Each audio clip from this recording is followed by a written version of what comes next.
ایک دن پادری نے اعلان کیا کہ جس کو جنت خریدنی ہو وہ ہمارے ساتھ رابطہ کرے۔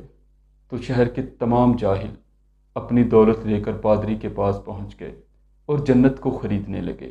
ایسے میں ایک باشعور شخص نے اپنی عوام کو سمجھانا چاہا کہ یہ جہالت ہے اور جنت اس طرح نہیں ملتی، کم از کم پیسوں کے عوض تو جنت نہیں ملتی۔ لیکن کسی بھی شخص نے اس کی بات پر کان نہیں دھرا اور اس کی بات ماننے کو تیار نہیں ہوا۔ ایسے میں اس عقل مند شخص کو ایک بات سوجی اور وہ پادری کے پاس چلا گیا۔ اس نے جا کر بڑے ادب سے کہا کہ پادری صاحب، میں جہنم خریدنا چاہتا ہوں۔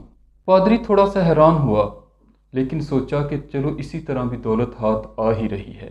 تو پادری نے کہا، ٹھیک ہے، سونے کے 3 سکوں کے عوض میں تمہیں جہنم دے دوں گا۔ اس عقل مند اور باشعور شخص نے کہا، ٹھیک ہے، یہ سونے کے 3 سکے لیجئے اور جہنم کی دستاویزات میرے حوالے کر دیں۔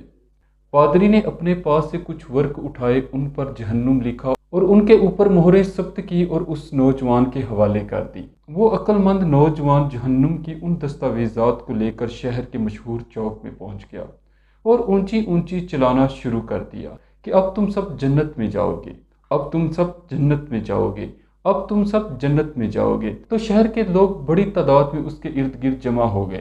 اس نے کہا کہ آج کے بعد تم میں سے کسی کو بھی دولت کے عوض جنت خریدنے کی ضرورت نہیں پڑے گی۔ اس نے دستاویزات لوگوں کو دکھائی اور بتایا کہ میں نے جہنم خرید لی ہے اور اب میں تم میں سے کسی کو جہنم کے اندر نہیں جانے دوں گا۔ اس واقعے کے بعد پادری کا کاروبار ٹھپ ہو گیا اور شہر کے لوگ ایک متوازن زندگی گزارنے لگے۔